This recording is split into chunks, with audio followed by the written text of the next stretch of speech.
नमस्कार साथियों। आशा करते हूँ आप सभी अच्छे होंगे और अपनी तैयारी पूरे मन से कर रहे होंगे।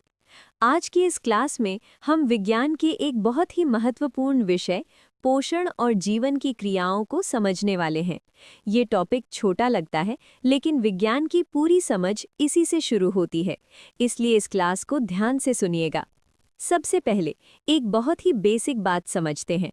इस पृथ्वी पर जितने भी जीव हैं, चाहे वो एक छोटी सी चींटी हो, एक घोड़ा हो या एक मनुष्य हो, इन सभी में कुछ जीवन क्रियाएं समान होती हैं।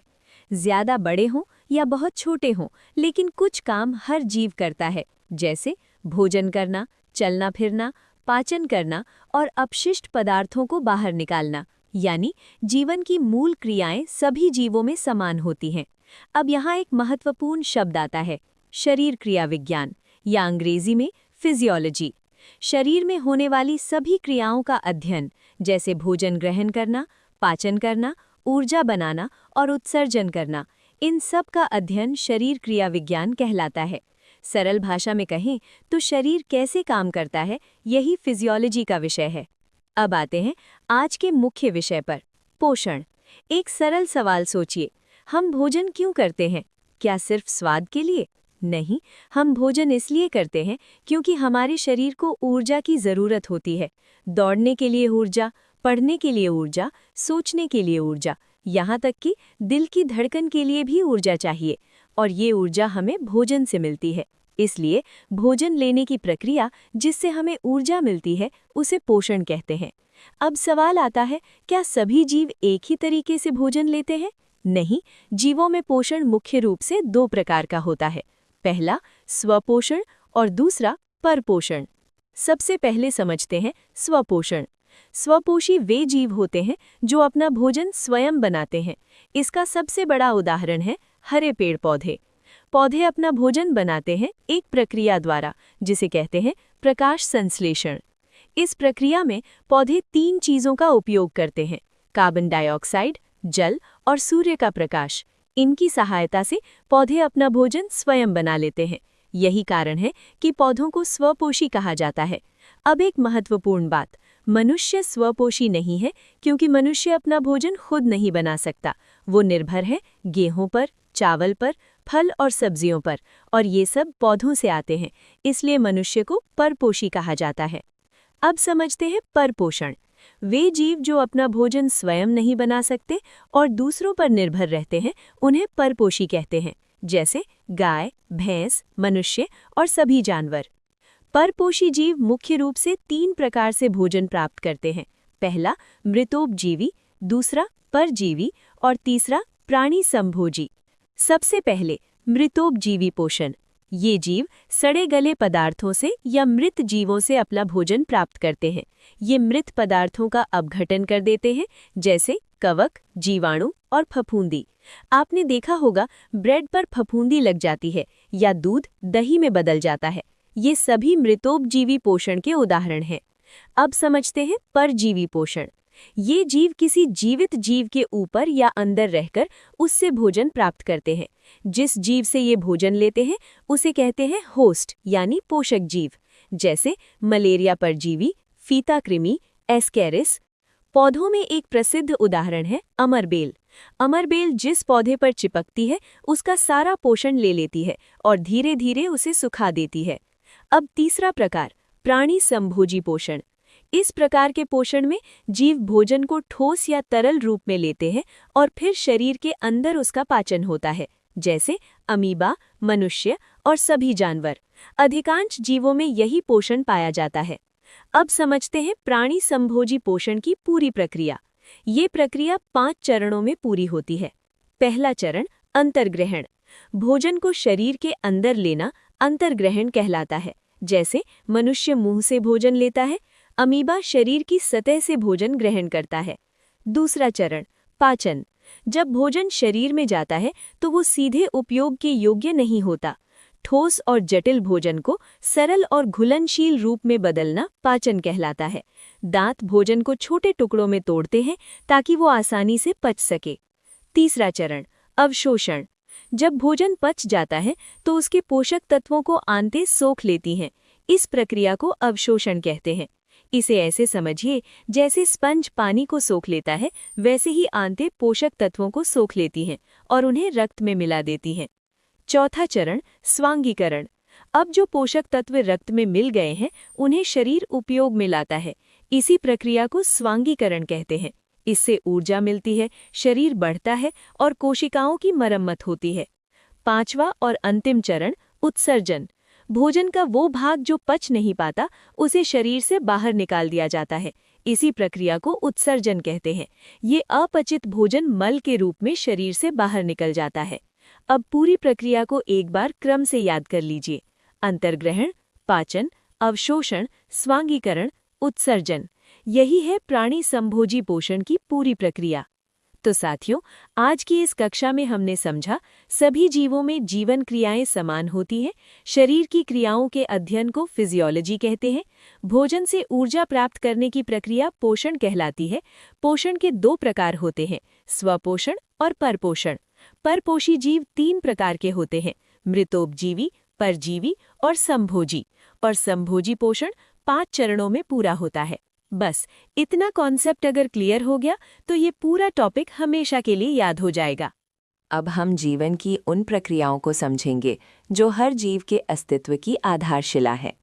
ध्यान रखिए, जीवन सिर्फ सांस लेने का नाम नहीं है। जीवन एक सतत चलने वाली रासायनिक प्रक्रिया है। हमारा शरीर एक चलती फिरती प्रयोगशाला है। हर सेकंड हमारी कोशिकाओं के अंदर हजारों रासायनिक अभिक्रियाएं चल रही होती हैं। इन्हीं को हम कहते हैं जैव रासायनिक अभिक्रियाएं। जैव रासायनिक अभिक्रिया। जब भी शरीर के अंदर कोई रासायनिक परिवर्तन होता है, जैसे भोजन का पचना, ऊर्जा बनना, नई कोशिकाओं का निर्माण होना, तो वो साधारण रासायनिक अभिक्रिया नहीं होती। वो जीवित शरीर के अंदर होने वाली विशेष अभिक्रिया होती है। इसे कहते हैं जैव रासायनिक अभिक्रिया। अब इन अभिक्रियाओं को समझने के लिए हमें 2 शब्द याद रखने हैं, अपचय और उपचय। अपचय क्या है? जब कोई बड़ा अणु टूटकर छोटे छोटे अणुओं में बदल जाता है तो वो प्रक्रिया कहलाती है अपचय। इसे ऐसे समझिए, आपने रोटी खाई, वो सीधे ऊर्जा में नहीं बदलती। पहले वो टूटती है, छोटे अणुओं में बदलती है, फिर शरीर उसका उपयोग करता है। यानी जटिल से सरल, बड़ा से छोटा, यही है अपचय। और ध्यान रखिए, अपचय में सामान्यतः ऊर्जा मुक्त होती है। उपचय क्या है? अब इसका उल्टा समझिए। जब छोटे छोटे सरल अणु मिलकर एक बड़ा और जटिल अणु बनाते हैं तो वो प्रक्रिया कहलाती है उपचय। ये निर्माण की प्रक्रिया है। जैसे पौधे सरल पदार्थों से ग्लूकोज बनाते हैं, ये उपचय है।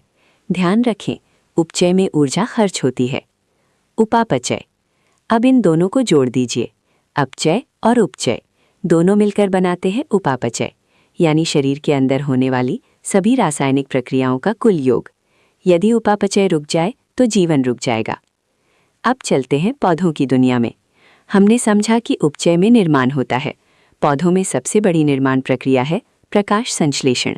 ध्यान से समझिए, पौधे धरती के असली निर्माता हैं। वे अपना भोजन स्वयं बनाते हैं। कैसे? सूर्य के प्रकाश की मदद से। प्रकाश संश्लेषण की गहराई से समझ। हरे पौधों की पत्तियों में एक हरा वर्णक होता है जिसे कहते हैं क्लोरोफिल। यही क्लोरोफिल सूर्य की रोशनी को पकड़ता है। अब पौधा वातावरण से कार्बन डाइऑक्साइड लेता है, जड़ें मिट्टी से जल लेती हैं, सूर्य देता है ऊर्जा, और इन तीनों के संयोजन से पौधा अपना भोजन बनाता है। रासायनिक समीकरण ये परीक्षा के लिए अत्यंत महत्वपूर्ण है। 6CO2 + 12H2O सूर्य के प्रकाश और क्लोरोफिल की उपस्थिति में बनाते हैं C6H12O6 + 6O2 + 6H2O। ये संतुलित समीकरण है। 6 कार्बन डाइऑक्साइड, 12 जल मिलकर बनाते हैं 1 ग्लूकोज, 6 ऑक्सीजन और 6 जल। ऊर्जा परिवर्तन। यहाँ एक बहुत गहरी बात है। सूर्य की प्रकाश ऊर्जा सीधे उपयोग योग्य नहीं होती। पौधे उसे रासायनिक ऊर्जा में बदल देते हैं और वो ऊर्जा ग्लूकोज में संग्रहित हो जाती है। इसलिए हम कहते हैं पौधे पृथ्वी के ऊर्जा भंडार हैं।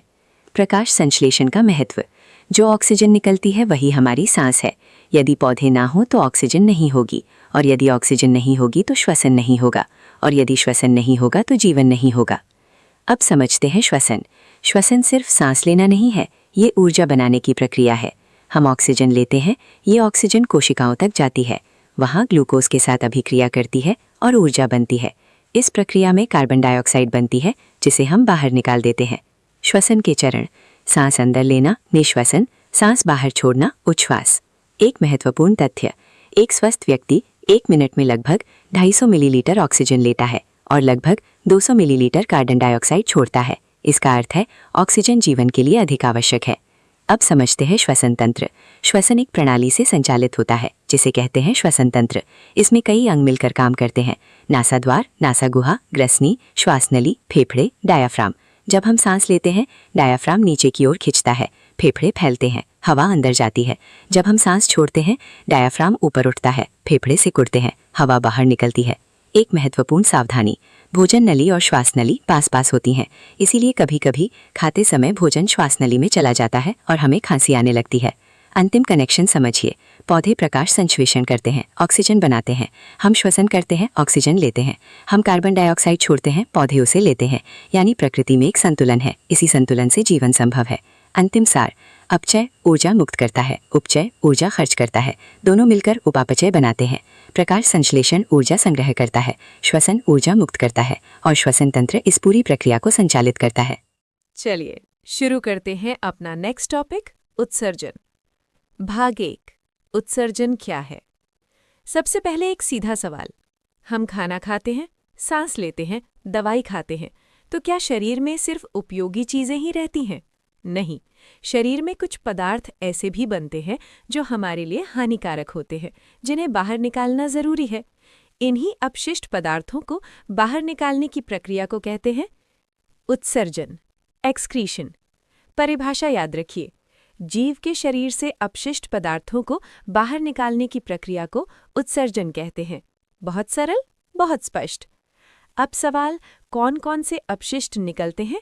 शरीर से मुख्यतः 3 प्रकार के अपशिष्ट निकलते हैं: 1 गैसीय, 2 तरल, 3 ठोस। अब इन्हें एक एक करके समझते हैं। गैस का उत्सर्जन, CO2। जब हम सांस लेते हैं तो हम ऑक्सीजन अंदर लेते हैं। ये ऑक्सीजन रक्त के माध्यम से हमारी कोशिकाओं तक पहुंचती है। कोशिकाओं के अंदर ग्लूकोज टूटता है, ऊर्जा बनती है और साथ में बनती है कार्बन डाइऑक्साइड। अब ये CO2 शरीर के लिए बेकार है। अगर ये जमा हो जाए तो ये जहरीली बन सकती है। तो शरीर क्या करता है? रक्त इस CO2 को फेफड़ों तक ले जाता है। फेफड़े इसे बाहर निकाल देते हैं उच्छ्वास के दौरान, यानी ऑक्सीजन अंदर, कार्बन डाइऑक्साइड बाहर। ये भी उत्सर्जन है। ध्यान रखिए, श्वसन और उत्सर्जन आपस में जुड़े हुए हैं। ठोस अपशिष्ट का उत्सर्जन। अब आते हैं पाचन तंत्र पर। जब हम भोजन करते हैं तो क्या पूरा भोजन शरीर उपयोग कर लेता है? नहीं, जो उपयोगी है वो छोटी आंत सोख लेती है, जो बेकार है वो बड़ी आंत में चला जाता है। चलिए पूरा मार्ग समझते हैं। भोजन मुंह में गया, लार ने उसे मुलायम किया, फिर भोजन गया ग्रसनी से होते हुए आमाशय में। आमाशय में लगभग 3 से 4 घंटे तक भोजन रासायनिक रूप से टूटता है। फिर वो छोटी आंत में जाता है। यहाँ से पोषक तत्व रक्त में अवशोषित हो जाते हैं। अब जो बचता है वो है अपशिष्ट। ये बड़ी आंत में जाता है और अंत में गुदा द्वार से बाहर निकल जाता है। ये भी उत्सर्जन की प्रक्रिया है। नोट कर लीजिए, मुंह से गुदा तक एक ही नलीनुमा मार्ग है। तरल अपशिष्ट सबसे महत्वपूर्ण। अब आते हैं मुख्य और जटिल भाग पर, मानव उत्सर्जन तंत्र। हमारे शरीर में दवाई, प्रोटीन टूटने, रासायनिक क्रियाओं से एक पदार्थ बनता है यूरिया। यूरिया अगर शरीर में जमा हो जाए तो ये विषैला हो जाता है। इसलिए शरीर में एक पूरा सिस्टम है जो खून को साफ करता है। इस सिस्टम को कहते हैं मूत्र तंत्र, यूरिनरी सिस्टम। इसके मुख्य अंग हैं 2 वृक्क, 2 मूत्रवाहिनियां, 1 मूत्राशय, 1 मूत्रमार्ग। अब समझते हैं किडनी की कार्यप्रणाली। मनुष्य में 2 किडनी होती है, बीन्स के दाने जैसी, रीढ़ की हड्डी के दोनों ओर। मुख्य काम, खून को छानना। वृक्क धमनी गंदा खून लाती है जिसमें यूरिया, लवण, अतिरिक्त जल होता है। किडनी इसे छानती है। जो बेकार है वो मूत्र बन जाता है, जो उपयोगी है वो वापस रक्त में चला जाता है। मूत्र फिर मूत्रवाहिनी से मूत्राशय में जमा होता है और समय आने पर मूत्र मार्ग से बाहर निकल जाता है। ये पूरी प्रक्रिया दिन में कई बार चलती रहती है। एक स्वस्थ व्यक्ति की किडनी दिन में प्रतिदिन लगभग 180 लीटर रक्त फिल्टर करती है। सोचिए कितनी अद्भुत मशीन है हमारा शरीर। शिक्षक की महत्वपूर्ण सलाह: पानी कम मत पिया करो। कम पानी से किडनी पर दबाव बढ़ता है, स्टोन बन सकते हैं, यूरिक एसिड बढ़ सकता है। दवाई लेते समय खूब पानी पीना चाहिए ताकि दवा के अवशेष जल्दी बाहर निकल जाएं। ये परीक्षा में तो आएगा ही, जीवन में भी काम आएगा। अब शुरू करते हैं दूसरा भाग, वृद्धि। अब सोचिए एक छोटा सा बीज, इतना छोटा सा, वो कैसे विशाल वृक्ष बन जाता है और एक बच्चा धीरे धीरे बड़ा होकर वयस्क बनता है। इसी प्रक्रिया को कहते हैं वृद्धि, ग्रोथ। परिभाषा है आकार और द्रव्यमान में स्थायी वृद्धि को वृद्धि कहते हैं। पौधों में वृद्धि। पौधों की वृद्धि जीवन भर चलती है। इसे कहते हैं अनिश्चित वृद्धि, क्योंकि उनमें पाए जाते हैं विभोज्योतक ऊतक, मेरिस्टेमेटिक टिश्यू। ये ऊतक निरंतर कोशिका विभाजन करते हैं, इसलिए पेड़ की लंबाई, मोटाई लगातार बढ़ सकती है। जंतुओं में वृद्धि। जंतुओं में वृद्धि सीमित होती है, एक निश्चित आयु तक। जैसे मनुष्य की लंबाई एक उम्र के बाद रुक जाती है। जंतुओं में विभोज्योतक ऊतक नहीं होते। वृद्धि पूरे शरीर में समान रूप से होती है। अपवाद: छिपकली। अगर छिपकली की पूंछ कट जाए तो वो फिर उग सकती है। इसे कहते हैं पुनरुद्भवन, रीजेनरेशन। ये विशेष क्षमता है। अब अंतिम समझ: उत्सर्जन क्यों जरूरी है? क्योंकि बिना उत्सर्जन शरीर में जहर भर जाएगा। वृद्धि क्यों जरूरी है? क्योंकि बिना वृद्धि जीवन आगे नहीं बढ़ेगा। दोनों ही जीवन की मूल प्रक्रियाएं हैं। परीक्षा के लिए याद रखें, इम्पॉर्टेंट: उत्सर्जन की परिभाषा, मूत्र तंत्र के अंग, किडनी का कार्य, पौधों और जंतुओं में वृद्धि का अंतर, रीजेनरेशन का उदाहरण। आज की क्लास यहीं समाप्त करते हैं। तब तक आप लोग पढ़ाई जारी रखिए। धन्यवाद।